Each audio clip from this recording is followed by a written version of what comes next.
suis perdu dans cette grande ville, loin de chez moi et de ma campagne. Et du front qui bourdonne toujours derrière mon front. Ainsi que les paroles du refrain de cette maudite chanson qu'on a fait pour nous motiver à devenir des héros pour la patrie.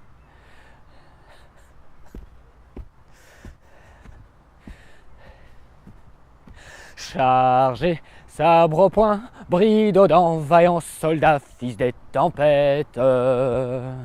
Entendez les appels stridents que font retentir les trompettes. Sabrés, sans pitié, sans quartier, narguant le pas de la mitraille. Cet ennemi qui trop altier derrière ses canons nous raille. Chargez, ça s'appelait. Nous, on l'a renommé « Allez mourir !» Comme une bande d'abrutis sans réfléchir. Ah! Ah, quelle merde dans ma tête.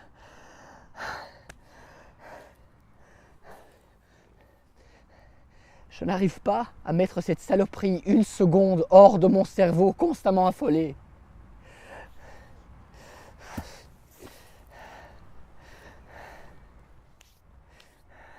Allez, Dussard, repos, à l'arrière, m'a crié un brigadier en me donnant une feuille de papier que je ne savais même pas lire. Va courir les filles, la ville ou la campagne, avant de revenir dans notre boyau de terreur. Cette phrase m'était destinée. Enfin, une permission. Lucien, l'intellectuel de notre brigade, me prit la feuille de la main et lut à haute voix. Permission de 6 jours octroyée au soldat Jean Dussard du 12 au 17 septembre 1916.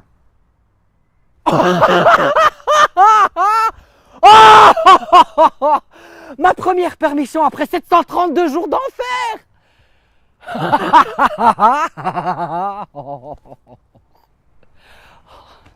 Un rire gras m'échappa, je l'étouffai rapidement devant le regard déconfit de mes compagnons. J'étais le premier à y avoir droit.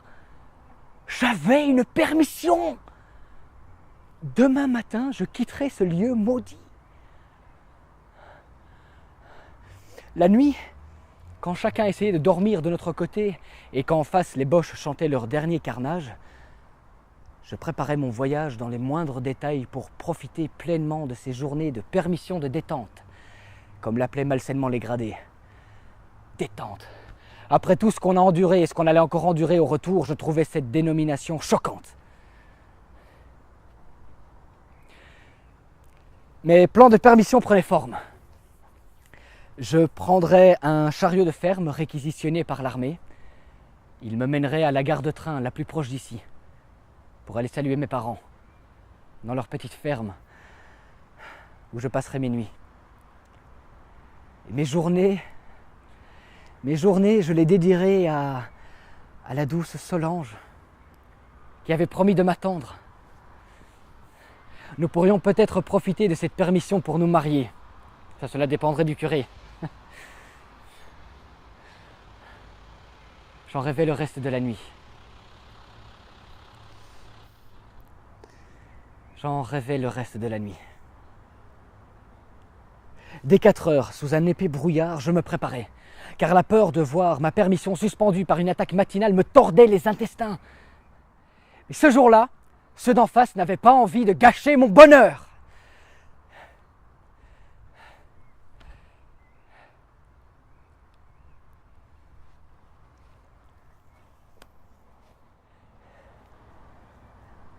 Ça fait 5 jours que j'ai quitté mes compagnons.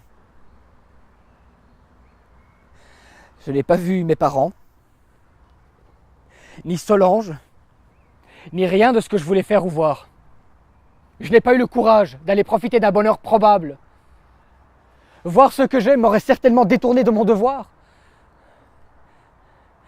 Si dans les tranchées j'avais peur de mourir sous les obus, balles ou bombes, ici, j'avais peur de mourir devant le peloton d'exécution pour désertion.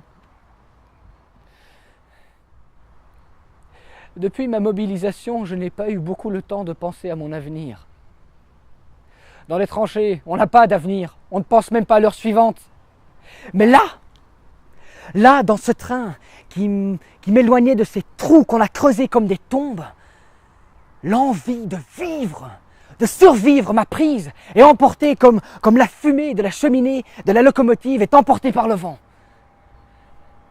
Le chant de la mécanique, les chaos sur la voie ferrée, le sifflet à vapeur résonnaient comme autant de chants de liberté.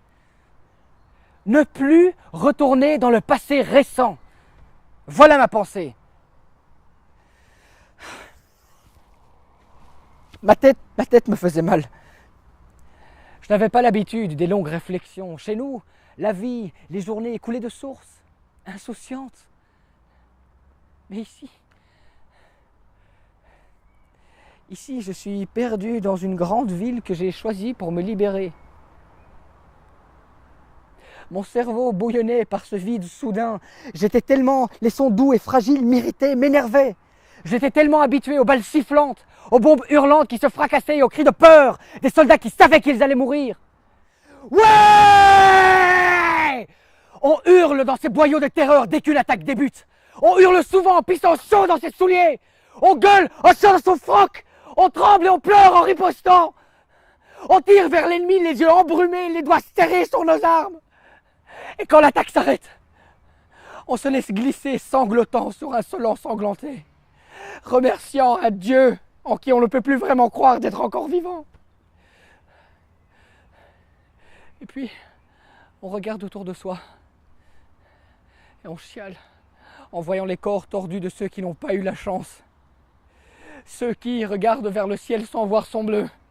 Ceux qui de la tête creusent la terre sans creuser. Et là, on hurle encore, faisant porter nos voix au-dessus du No Man's Land. En face, ils ont cessé d'aboyer, ils hurlent, tout comme nous. Et puis on attend que ça recommence. Et ça recommence.